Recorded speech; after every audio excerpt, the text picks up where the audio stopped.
કેન્સરને રોકવું આ વિચાર જ કોઈ સાયન્સ ફિક્શન ફિલ્મ જેવો લાગે છે નહીં?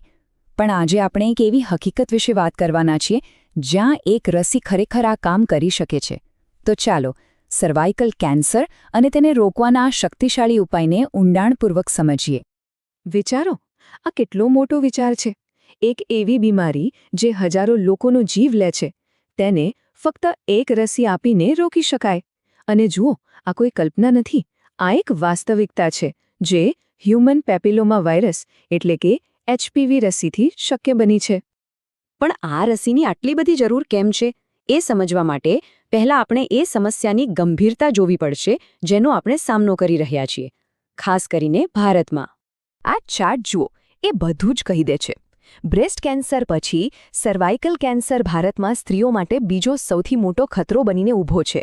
અને યાદ રાખો, આ માત્ર આંકડા નથી, આની પાછળ આપણા દેશની લાખો મહિલાઓ અને તેમના પરિવારોની જિંદગી જોડાયેલી છે. આ આંકડો જુઓ, લગભગ 79,000. આ 2022માં ભારતમાં સર્વાઇકલ કેન્સરના નવા કેસની સંખ્યા છે.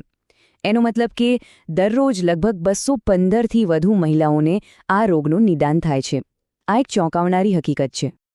અને એનાથી પણ વધારે દુઃખની વાત તો એ છે કે લગભગ 35,000 આટલી જિંદગીઓ આપણે એ જ વર્ષે આ રોગ સામે ગુમાવી દીધી.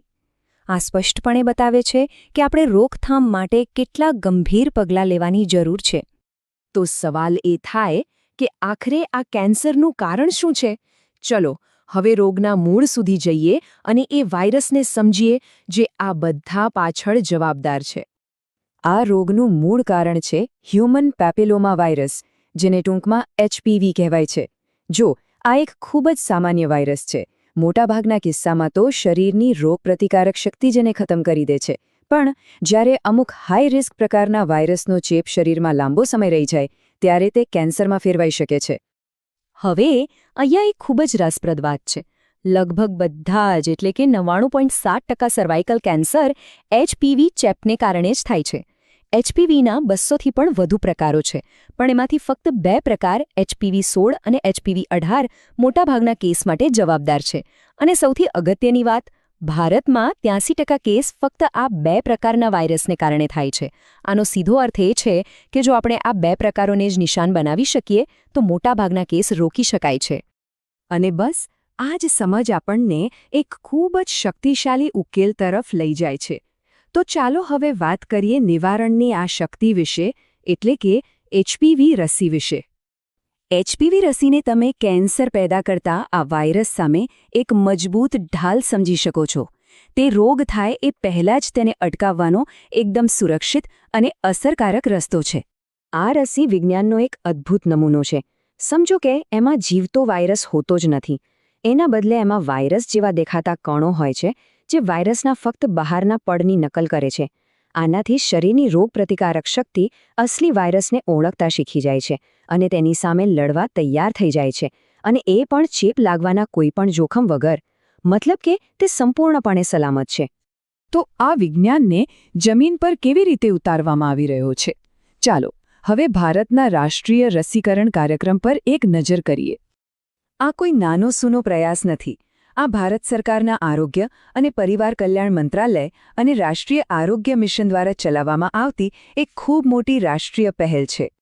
આ કાર્યક્રમનું લક્ષ્ય એકદમ સ્પષ્ટ છે. તે ખાસ કરીને 14 વર્ષની કિશોરીઓ પર કેન્દ્રિત છે, કારણ કે વૈજ્ઞાનિક રીતે આ ઉંમરે રસી આપવાથી સૌથી કાર્યકારી સુરક્ષા મળે છે. આ પ્રોગ્રામમાં ગાર્ડાસિલ 4 રસીનો ઉપયોગ થાય છે, જે 4 અલગ-અલગ પ્રકારના HPV વાયરસ સામે રક્ષણ આપે છે, જેમાં કેન્સર માટે જવાબદાર પહેલા 2 મુખ્ય પ્રકાર 16 અને 18 પણ આવી ગયા. આટલા મોટા કાર્યક્રમને સફળ બનાવવા માટે દરેક રસીકરણ કેન્દ્ર પર એક વ્યવસ્થિત ટીમ કામ કરે છે. લોકોને કેન્દ્ર સુધી લાવનાર મોબિલાઇઝરથી લઈને ઓળખ તપાસનાર વેરિફાયર, રસી આપનાર વેક્સિનેટર અને ભીડનું સંચાલન કરનાર સ્વયંસેવક સુધી બધા સાથે મળીને આખી પ્રક્રિયાને સરળ બનાવે છે. અને આ બધામાં ટેકનોલોજી પણ ખૂબ મહત્વનો ભાગ ભજવે છે. દરેક રસીકરણની માહિતી તરત જ યુવિન નામના ડિજિટલ પ્લેટફોર્મ પર નોંધાઈ જાય છે. આનાથી દરેક માટે એક કાયમી અને સહેલાઈથી જોઈ શકાય એવો ડિજિટલ હેલ્થ રેકોર્ડ બની જાય છે. સ્વાભાવિક છે કે કોઈપણ રસીને લઈને મનમાં અમુક સવાલો તો થાય જ. સૌથી પહેલો અને સૌથી અગત્યનો સવાલ, શું આ રસી સુરક્ષિત છે? તો જવાબ છે હા, બિલકુલ સુરક્ષિત છે. આપણે આગળ વાત કરી એમાં જીવતો વાયરસ નથી, એટલે એનાથી ચેપ લાગવાનો તો સવાલ જ નથી.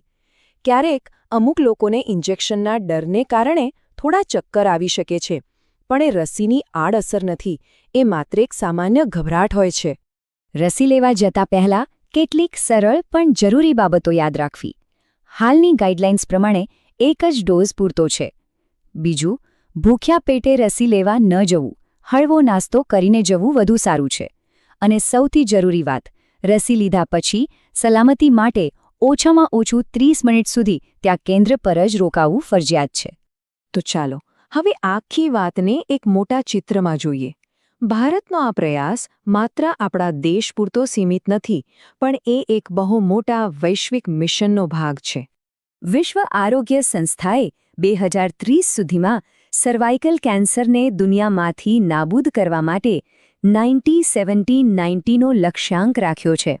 એટલે કે 90% છોકરીઓને 15 વર્ષની ઉંમર સુધીમાં રસી આપવી, 70% મહિલાઓની નિયમિત તપાસ કરવી અને 90% પીડિત મહિલાઓને સારવાર આપવી. ભારતનો આ કાર્યક્રમ આ વૈશ્વિક લક્ષ્યને મેળવવાની દિશામાં એક ખૂબ મોટું અને મહત્વનું પગલું છે. આ માત્ર એક કાર્યક્રમ નથી, આ એક આશા છે. એક એવી દુનિયાનું સપનું છે જ્યાં આપણી આવનારી પેઢીઓને સર્વાઇકલ કેન્સરના ડરથી સંપૂર્ણપણે મુક્ત કરી શકાય. તો અંતમાં આ જ સવાલ છે, શું સર્વાઇકલ કેન્સર વગરનું ભવિષ્ય શક્ય છે? અને જવાબ છે હા. HPV રસી અને આપણા દેશના પ્રયાસોથી આ હવે માત્ર એક સપનું નથી, પણ એક એવું લક્ષ્ય છે જેને આપણે મેળવી શકીએ છીએ. આનો અર્થ એ છે કે આવનારી પેઢીની દીકરીઓ, બહેનો અને માતાઓ આ રોગના ભય વગર જીવી શકશે. અને આ તકને સફળ બનાવવી એ આપણા સૌની સહિયારી જવાબદારી છે.